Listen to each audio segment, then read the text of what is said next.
Retour au palmarès du Festival de Cannes. Tout de suite, nous retrouvons en direct de la Croisette Pascal Deschamps et sa brochette d'invités prestigieux.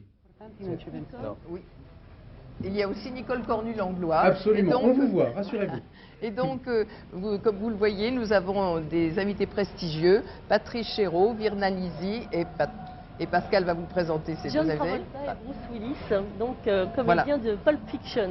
Alors, Patrice Chéreau, 5 ans de travail pour cette reine Margot que vous avez portée pendant en vous, et voici maintenant 2 prix. Qu'est-ce que ça représente, ces 2 prix pour vous et cette reine Margot maintenant?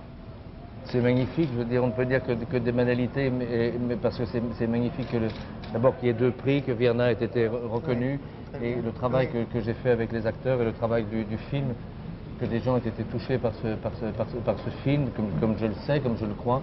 C'est un signe tangible que j'ai là dans les mains. C'est très émouvant. Oui. Cette reine Margot, vous y pensez encore, vous l'avez encore dans la tête, elle vous accompagne toujours? Ce soir, oui, ce soir, oui.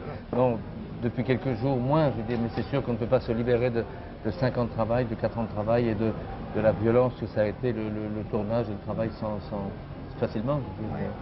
Virna Lisi, vous aviez déjà travaillé avec des Français, avec Henri Verneuil, et avec notamment Christian Jacques et Patrice Chéreau. Et Patrice Chéreau vous a apporté un univers tout à fait différent.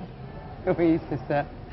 Avec un rôle formidable et il m'a dirigé si bien qu'il m'a fait sortir tellement beaucoup de choses que j'avais dedans, que peut-être je ne connaissais pas, des forces pour donner à ce personnage, que vraiment je dois dire merci à lui tout le temps. Non, mais c'est facile de la diriger, c'est facile. Pour cette Catherine Médicis, l'amour pour ses fils, c'était sa raison d'État.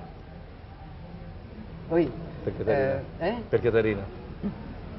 Caterina, c'était un personnage que j'avais la chance de faire. Et bon, maintenant, je parle français quand je me sens bien, mais ce soir, je me sens tellement bouleversée que je me rappelle rien du tout. Mais on vous traduira.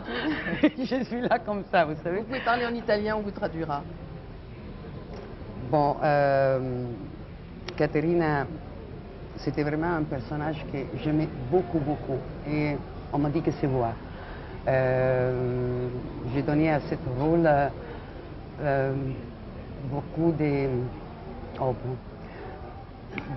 choses que j'avais dedans. Des choses très profondes. Parce que je l'aimais beaucoup, ce rôle. Aussi, s'il était méchant, s'il était une femme que personne l'aimait, moi je l'aimais parce que c'était une femme seule, c'était une femme que pour les enfants, elle faisait tous. Bon, je l'aimais. Et on l'a tous aimé. Je vous remercie beaucoup. Et on a aimé la reine Margot. Merci beaucoup.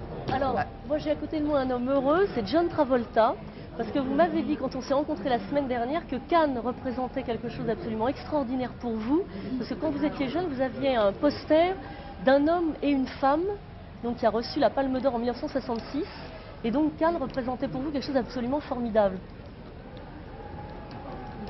Yes, because oui, tout à fait, c'est vrai, c'était Un homme et une femme, c'était mon film préféré. J'en avais non seulement le disque, mais aussi l'affiche.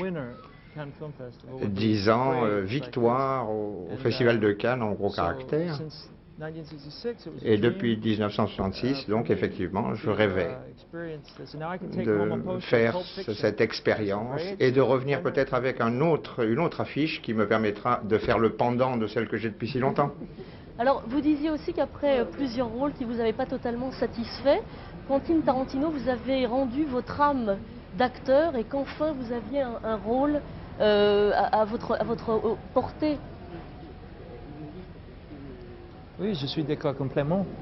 Mais il parle français. Oui, un petit peu, oui. Alors, Bruce Willis, est-ce que vous êtes heureux pour votre ami Travolta et pour votre ami Tarantino? Parce que ce film, vous vouliez absolument le faire.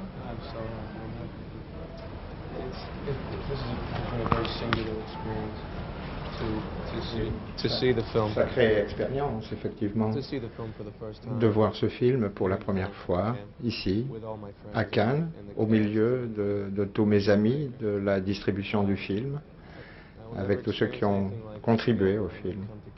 Je n'aurais jamais pensé revenir à Cannes pour y recevoir une telle distinction, donc c'est tout à fait enthousiasmant. Très bien, bah, écoutez, je vous remercie. Voilà, ce qu'on peut dire sur ce palmarès, c'est qu'il a été très diplomate, puisqu'on a pu constater que presque tous les films importants avaient une récompense. Ce qu'on regrette tout de même, c'est que Rouge de Kieslowski n'ait rien eu, parce que c'est vraiment un très très beau film. Et c'était la troisième partie de Bleu, Blanc, qui avaient tous eu des prix. On aurait été content qu'il en ait un. Mais les autres prix, je crois, correspondaient à notre attente. Merci, mesdames.